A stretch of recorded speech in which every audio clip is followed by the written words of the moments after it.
جو لوگ اللہ پر ایمان لائیں، کہیں کہ ہمارا رب اللہ ہے، پھر اس پر جم جائیں، ان پر فرشتوں کا نزول ہوتا ہے۔ نہ کوئی غم کرو نہ خوف، خوشیاں مناؤ جنت کی جس کا تم سے وعدہ کیا گیا تھا۔ اللہ کی ربوبیت پر اطمینان جب انسان کو ہو جاتا، میرا رب اللہ ہے، ربی اللہ، انسان کے لیے نہ کوئی کھٹکا، نہ کوئی خطرہ، نہ کوئی خوف، نہ کوئی حزن۔ جو کچھ ہو رہا ہے کس کے اذن سے ہو رہا ہے؟ اللہ کے اذن سے۔ اللہ کے اذن کے بغیر پتہ تک نہیں ہلتا۔ یہ کوئی اندھا بہرا مادہ نہیں ہے جس سے مجھے کوئی خوف ہو۔ اندھا بھینسا چلا رہا ہو اس سے تو ڈرنے کا ہر انسان کو ڈرنا چاہیے، نہ معلوم کس کو ٹکر مار دے۔ لیکن نہیں، اس کائنات کو چلانے والا ایک سمیع و بصیر خدا ہے، وہ جو میرا دوست ہے، میرا ولی ہے۔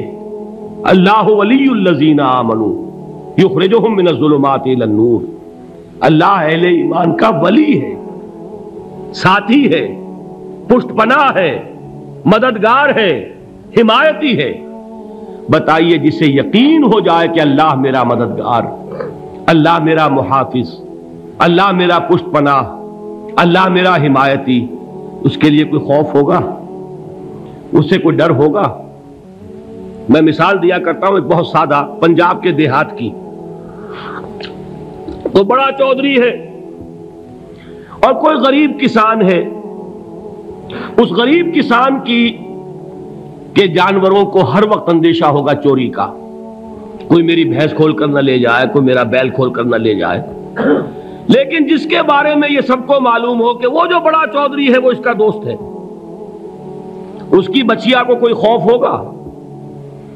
اس کی بھینس پر کوئی ہاتھ ڈالے گا؟ اسے کوئی اندیشہ ہوگا؟ نہیں۔ کیوں؟ کہ وہ بڑا چودھری، بڑا اس کا یہاں کا سردار، جاگیردار، سب کو معلوم ہے وہ میرا دوست ہے، کوئی میرے خلاف اقدام نہیں کر سکتا۔ اس دنیا میں یہ چھوٹی سی بات اگر آپ کے دلی اطمینان اور سکون کا باعث بن سکتی ہے تو ذرا تصور کیجئے۔ میں لفظ تصور استعمال کروں گا صرف اس لیے کہ اس کا ہم جس کو کہتے ہیں ادراک اور شعور کر نہیں سکتے، اگر کے ساتھ کر سکتے۔ اگر یقین ہو کہ اللہ میرا مددگار اور یقین ہو کہ اللہ ہر آن میرے ساتھ ہے، پھر کوئی خوف؟ کس کا خوف؟ کوئی شے اللہ سے بالا تر ہے؟ کوئی قوت اس سے زیادہ طاقتور ہے؟ کوئی اس کے ارادے کو بدلنے والا ہے؟ کوئی اس کی مشیت کے آڑے آنے والا ہے؟ یہی بات ہے جو حضور نے فرمائی، یہ ایمان کا حاصل ہے لب لباب، کہ دیکھو اچھی طرح اس بات کو ذہن نشین کر لو، اگر تمام انسان مل کر تمہیں کوئی نقصان پہنچانا چاہے نہیں پہنچا سکتے مگر جو کچھ اللہ نے لکھ دیا ہو، اور تمام انسان مل کر تمہیں کوئی نفع پہنچانا چاہیں نہیں پہنچا سکتے مگر وہ شے جو اللہ نے طے کر دی ہو۔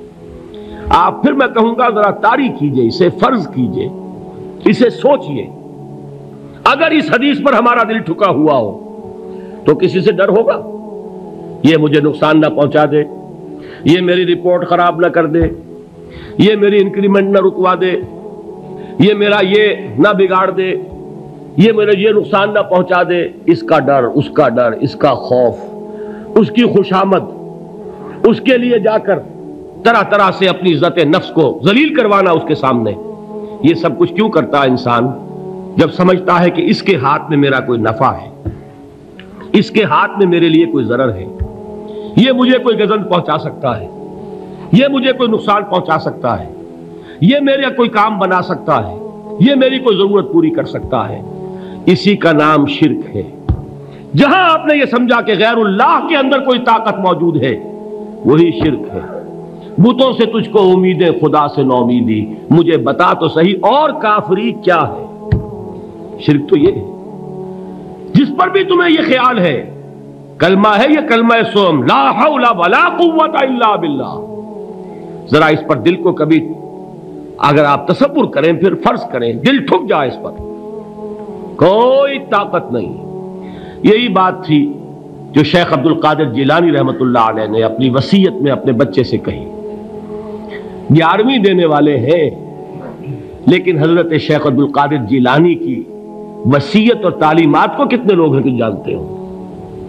یہ جن مقامات تک پہنچے ہیں وہ کس چیز کی بدولت پہنچے؟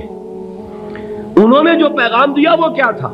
اے میرے بچے، جس طریقے سے قرآن مجید میں حضرت لقمان کی نصیحتیں جو ہے نقل کر دی گئی ہیں، میں یہ عرض کروں گا بالفرض اگر قرآن حضرت عبد القادر جیلانی کے بعد نازل ہوا ہوتا تو شیخ عبد القادر کی یہ نصیحتیں بھی قرآن میں درج ہوتی. اتنی اونچی نصیحتیں ہیں. اے میرے بچے، اس حقیقت کو ذہن نشین کر لے، لا فاعل فی الحقیقت ولا مؤثر الا اللہ. اس کائنات میں نہ کوئی فاعل حقیقی ہے نہ مؤثر حقیقی ہے سوائے اللہ کے. کسی شے میں کوئی تاثیر نہیں اگر اللہ نہ چاہے. آگ جلا نہیں سکتی اگر اللہ نہ چاہے. پانی ڈبو نہیں سکتا اگر اللہ نہ چاہے. زہر ہلاک نہیں کر سکتا اگر اللہ نہ چاہے.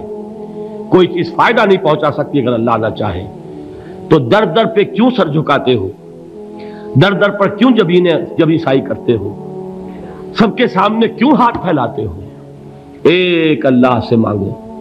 ایک اللہ کے سامنے زمین پر اپنی جبین رکھو.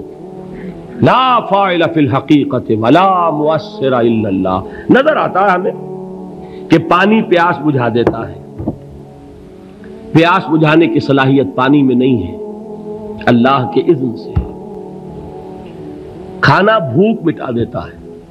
بھوک مٹانے کی صلاحیت کھانے میں نہیں ہے، اذن رب میں ہے.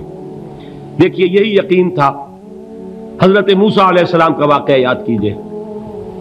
سامنے سمندر آ گیا ہے. قوم دیکھتی ہے پیچھے کہ گرد و غبار کا طوفان ہے. معلوم ہوا کہ فرعون اپنے لشکر سمیت آ گیا ہے. لشکر جب چلتا تھا تیز رفتاری کے ساتھ تو گرد و غبار کا جو طوفان اٹھتا تھا اس کا تصور کیجیے. اور لمحہ بلمحہ وہ قریب آ رہا ہے. پوری قوم نے کیا کہا؟ اے موسیٰ انا لمدرکون. اے موسیٰ ہم تو پکڑے گئے. قرآن مجید نے تو یہاں وہ باتیں نہیں لکھی ہیں، لیکن تورات میں یہ درج ہے کہ بنی اسرائیل جھگڑنے لگے، دست و گریبان ہو گئے موسیٰ کے ساتھ. موسیٰ ہمیں یہاں مروایا لا کر، اس سے تو ہم ہی بہتر تھے. وہاں کھانے کو ملتا تھا، زندگی تو تھی، بیگار ہم کر رہے تھے، موت تو نہیں تھی. اب جو کچھ ہوگا اس کا تصور کرو، جس طریقے سے ہمارے ٹکڑے اڑائے جائیں گے. تو لڑ رہے ہیں حضرت موسیٰ علیہ السلام سے. یہ تورات کی تفصیل ہے. قرآن میں صرف اتنا آیا ہے، پریشان ہو کر انہوں نے کہا انا لمدرکون. موسیٰ ہم تو پکڑے گئے. اس وقت موسیٰ کا جواب کیا ہے؟ کلا ان معی ربی سیہدین. نہیں، میرے ساتھ میرا رب ہے، وہ راستہ دے گا. بتائیے کہاں راستہ نظر آ رہا ہے؟ یہ ہے ایمان بالغیب. راستہ نظر نہ آئے تب اللہ پر یقین ایمان ہے. جیب میں پیسے ہوں اور تب دل کو اطمینان ہے تو ایمان کس پر ہوا؟ پیسے پر، اللہ پر نہیں. جب وسائل و ذرائع نہ ہو اور پھر یقین ہو کہ اللہ مسبب الاسباب ہے، وہ اسباب کا پابند نہیں ہے، وہ اسباب کا محتاج نہیں ہے، اسباب اس کے محتاج ہے. اگر یہ یقین ہے تو اللہ پر ایمان ہے. یہ نہیں ہے تو تمہارا ایمان اسباب پر ہے، وسائل پر ہے، ذرائع پر ہے، مادیات پر ہے، اللہ پر نہیں. اس وقت کہاں راستہ تھا؟ کوئی راستہ تھا؟ سمندر ہے اور ادھر سے لشکر آ گیا ہے. کلا ان معی ربی سیہدین. اب دیکھیے ایمان کہہ دینا آسان ہے، ہوا معکم اینما کنتم. جہاں کہیں بھی تم ہوتے ہو اللہ تمہارے ساتھ ہوتا ہے. لیکن اس کا یقین قائم ہو جائے تو زمین و آسمان کا فرق واقع ہو جائے. یہی بات ہوئی حضور کے ساتھ. غار ہے، چھپے ہوئے ہیں محمد الرسول اللہ اور آپ کے وہ یار غار ابو بکر صدیق رضی اللہ تعالی عنہ. اقبال نے حضرت ابو بکر کی شان میں چند اشعار کہے صرف، لیکن واقعہ یہ ہے کہ بھاری بھاری نظموں پر اور قصیدوں پر بھاری ہے. طویل ترین نظمیں اور قصیدے ہوں ان پر بھاری ہے. ہمت ابو بکر کی ہمت جو ہے کشت ملت را چو ابر، جیسے بارش سے کھیتی اپجتی ہے، ابو بکر کی ہمت اور عزیمت اس امت کو اسی طرح سینچنے والی ہے۔ ثانیے اسلام و غار و بدر و قبر، وہ دوسرے تھے اسلام میں، دوسرے پہلے کون تھے؟ انا اول المومنین، حضور فرماتے ہیں سب سے پہلا ایمان لانے والا میں، دوسرے ابو بکر۔ ویسے ہمارے ہاں یہ چلتا ہے اختلاف، حضرت علی پہلے ہیں کہ حضرت ابو بکر پہلے ہیں، لیکن اس میں بڑی خوبصورت تطبیق قائم کی ہے علماء نے، اور بہت صحیح ہے۔ چار کے بارے میں فیصلہ ہی مت کرو کہ کون پہلے ہے، ان کی ایک عجیب تقسیم کر دی ہے۔ آزاد مردوں میں، بالغ مردوں میں سب سے پہلے ابو بکر، بچوں میں سب سے پہلے علی، خواتین میں سب سے پہلے خدیجہ، اور غلاموں میں سب سے پہلے زید ابن حارثہ۔ بڑی پیاری تقسیم ہے، یہ چاروں ہی پہلے ہیں، ہر ایک کے لیے اولیت ہے۔ اور واقعہ یہ ہے کہ اگر زمانی اعتبار سے تعین ہوگا تو پہلے خدیجۃ الکبریٰ آئیں گی رضی اللہ تعالی عنہ، کسی اور سے بات کرنے کی نوبت بعد میں آ سکتی ہے، پہلے تو اہلیہ محترمہ سے بات ہوئی، آتے ہی پہلی وحی ہوئی ہے، ابھی تبلیغ کا حکم نہیں تھا، کس کو بتایا واقعہ؟ ابھی اپنی نبوت کی تبلیغ کا تو حکم ہی نہیں آیا، واقعہ کس کا ہے؟ وہ خدیجہ کا ہے۔ جب کہا ہے کہ خشیت علی نفسی، مجھے اپنی جان کا اندیشہ ہے، تو کیا جواب دیا خدیجہ نے رضی اللہ تعالی عنہا؟ وہ صدیقۃ الکبریٰ ہے، صدیقات جو ہے خواتین ان میں چوٹی پر خدیجۃ الکبریٰ ہے رضی اللہ تعالی عنہا، اور صدیق جو مرد ہیں ان میں صدیق اکبر ہے ابو بکر صدیق رضی اللہ تعالی عنہ، لیکن صدیقات میں چوٹی پر۔ جب حضور نے فرمایا خشیت علی نفسی، کیا فرمایا، کیا عرض کیا، کیسے تسلی دی؟ نہیں نہیں، اللہ آپ کو ضائع نہیں کرے گا، آپ غریبوں کے ہمدرد ہیں، آپ مساکین کے تکالیف رفع کرنے والے ہیں، آپ بیواؤں کی سرپرستی کرتے ہیں، آپ مسافروں کی خدمت کرتے ہیں، اللہ آپ کو ضائع نہیں کرے گا۔ یہ یقین ہے اس خاتون کے اندر۔ خیر وہ ایک علیحدہ بات ہو جائے گی۔ میرے دل پر حضرت خدیجہ رضی اللہ تعالی عنہ کی شخصیت کا بڑا گہرا نقش ہے، جو وہ کوئی اور ہی وقت اور موقع ہوا تو بیان ہوگا۔ بہرحال اقبال نے ایک مصرے میں جو چار اولیتیں جمع کر دی ہیں، ہمتیں او کشت امت را چو ابر، ثانی اسلام و غار و بدر و قبر۔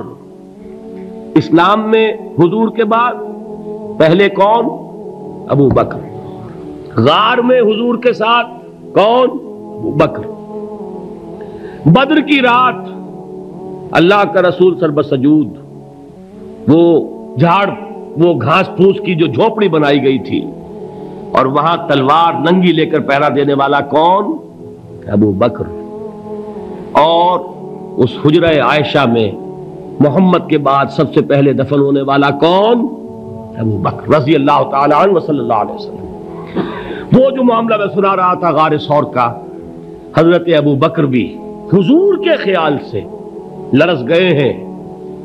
آپ کو یاد ہوگا کہ جا کر پہلے تمام جتنے سوراخ تھے انہیں بند کیا ہے، ایک سوراخ رہ گیا تھا جس کو بند کرنے کے لیے کوئی کپڑا نہیں تھا، وہاں اپنی ایڑی رکھی ہے، تب کہا ہے حضور سے تشریف لائیے، اور اپنے زانو پر حضور کو لٹایا ہے، اور وہاں کسی موذی جانور نے کاٹا ہے، حضور کی آنکھ لگ گئی تھی، اس وقت اس بل کے اندر جو بھی بچھو ہے کیا ہے واللہ عالم، اس نے کاٹا ہے، اس کی تکلیف کی وجہ سے ابو بکر کی آنکھوں سے آنسو ٹپک گئے، حضور کے چہرے مبارک پر پڑے ہیں، تو حضور جاگے ہیں، معاملہ کیا ہے؟ ایڑی نہیں ہٹائی وہاں سے، مبادا وہ جانور وہاں سے نکل کر محمد الرسول اللہ کو کوئی گزن پہنچا دے، ابو بکر کی ایڑی ہے، جس طرح چاہے کھا لے، ختم کر دے، جان نکل جائے تب کوئی آنچ آئے محمد پر تو آئے، لیکن جیتے جی نہیں۔ وہ ہے ابو بکر۔ حضور کے خیال سے اس وقت حضور نے پھر اپنا لعاب دہن لگایا ہے، اور اس سے پھر آپ کی تکلیف ختم ہوئی۔ جیسے خیبر میں حضرت علی کی آنکھ دکھ رہی تھی، اس کو جو شفا حاصل ہوئی ہے وہ بھی حضور کے لعاب دہن سے ہوئی۔ تو بہرحال اس وقت انہوں نے کہا ہے کہ اے نبی یا رسول اللہ، اگر اس وقت ان میں سے کسی نے غیر ارادی طور پر بھی اپنے قدموں کی طرف جھانک لیا تو پکڑے جائیں گے۔ کیا جواب تھا اللہ کے رسول کا؟ لا تحزن ان اللہ معنا، اللہ ہمارے ساتھ ہے، کیوں گھبراتے ہو ابو بکر؟ یہ ہے ایمان باللہ، میرا مالک اللہ، میرا رازق اللہ، میرا محافظ اللہ، میرا مددگار اللہ، میرا پشت پناہ اللہ، میرا دوست اللہ۔ یہ دوستی ہے اللہ کی جو لب لباب ہے، حاصل ہے ایمان کا، اسی کا نام ولایت ہے۔ اولیاء اللہ کے سروں پر سینگ نہیں ہوتے، جس کے دل میں ایمان راسخ ہو چکا ہو وہی اللہ کا ولی ہے، جسے اللہ پر یقین ہو چکا ہے وہی اللہ کا ولی ہے، جسے یقین ہے اللہ میرے ساتھ ہے، میرا مددگار، میرا پشت پناہ، میرا ساتھی، میرا دوست، میرا محبوب، میرا محب۔ اللہ اہل ایمان سے محبت کرتا ہے۔ واللہ یحب الصادقین، ان اللہ یحب الذین یقاتلون فی سبیلہ صفا کانہم بنیان مرصوص۔ اللہ محبت کرنے والا، اہل ایمان محبوب، اور اہل ایمان محبت کرنے والے اللہ محبوب۔ والذین آمنوا اشد حبا للہ۔ آپ تصور کیجئے جسے یہ رشتہ ایمان یا رشتہ ولایت حاصل ہو جائے، الا ان اولیاء اللہ لا خوف علیہم ولا هم یحزنون، آگاہ ہو جاؤ، اللہ کے دوستوں کے لیے نہ کوئی خوف ہے نہ کوئی حزن ہے۔